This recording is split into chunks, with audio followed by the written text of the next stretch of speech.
Berdasarkan survei kekhawatiran nasional, ada lebih banyak orang yang merasa khawatir dalam hidup ini.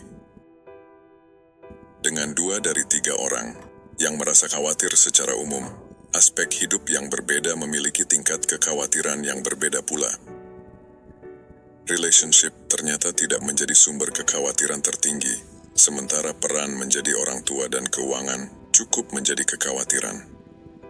Di luar kehidupan pribadi, kondisi sosial politik Indonesia juga sesuatu yang sangat dikhawatirkan.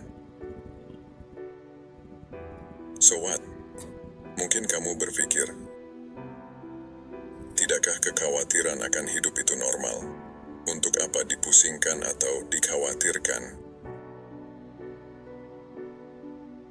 Kekhawatiran adalah sesuatu yang bisa dan seharusnya dikurangi, karena menimbulkan banyak biaya.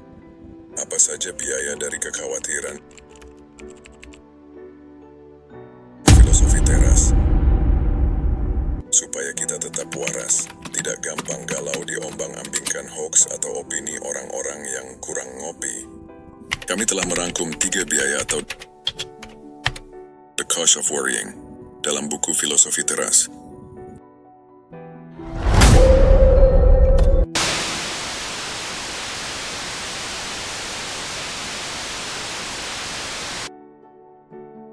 Menghabiskan energi pikiran.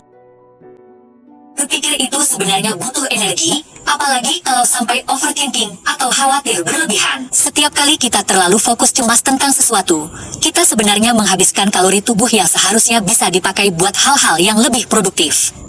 Intinya, setiap detik yang kita habiskan untuk stres atau khawatir, itu berarti kita nggak memberi ruang buat energi yang bisa kita gunakan buat mencapai tujuan atau hal-hal yang lebih positif.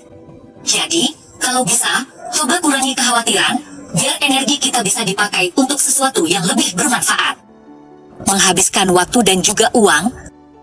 Sering nggak sih, kita merasa khawatir tentang banyak hal, mulai dari studi, kondisi orang tua, masalah keuangan, sampai isu sosial politik negara yang kayaknya nggak ada habisnya?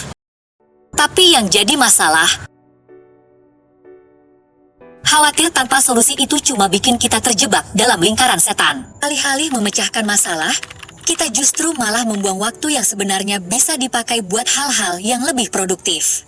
Apalagi, waktu yang kita habiskan buat cemas itu nggak hanya menguras energi, tapi juga uang. Karena saat kita cemas, seringnya kita mencari cara untuk menenangkan diri, yang kadang malah lebih merugikan. Contohnya, ada yang memilih makan berlebihan, padahal itu cuma buat sementara dan nggak menyelesaikan apapun. Atau mungkin, kita jadi sering berkelakuan nggak enak di sekitar keluarga dan teman, cuma karena stres nggak kelar-kelar. Bahkan, ada yang tiba-tiba mikir untuk mengambil keputusan besar, kayak menikah lagi, berharap itu bisa jadi solusi dari kecemasan yang nggak kelihatan ujungnya.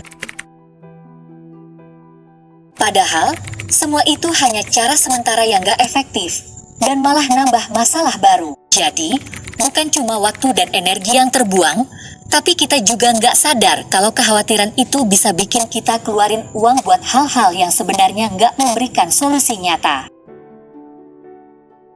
Mengganggu kesehatan tubuh. Masih banyak orang yang memisahkan kebutuhan, pikiran, dan tubuh, seolah-olah yang terjadi di pikiran tidak memiliki hubungan dengan tubuh fisik kita. Padahal, sudah lama para ilmuwan kesehatan menemukan bahwa pikiran dan kesehatan tubuh memiliki hubungan 2 arah yang saling memengaruhi. Saat kita merasa khawatir, tubuh kita akan meresponsnya dengan cara yang otomatis. Ini terjadi karena tubuh kita merespons stres dengan melepaskan hormon-hormon tertentu, seperti adrenalin dan kortisol. Hormon-hormon ini membuat tubuh kita siap bertindak.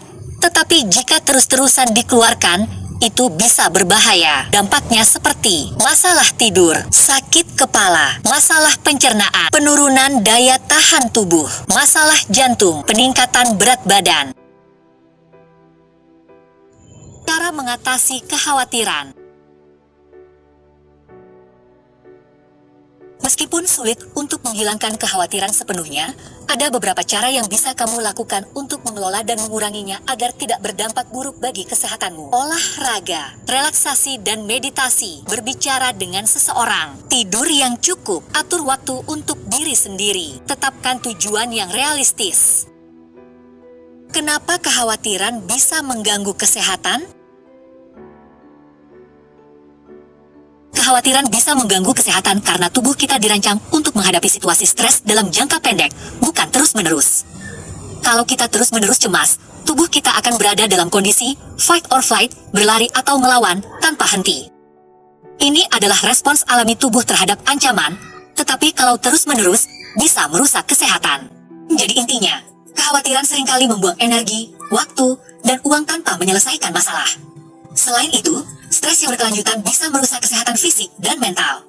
Untuk menguranginya, kita bisa mencoba olahraga, meditasi, tidur cukup, atau berbicara dengan orang terdekat. Intinya, jangan biarkan kekhawatiran mengendalikan hidup kita.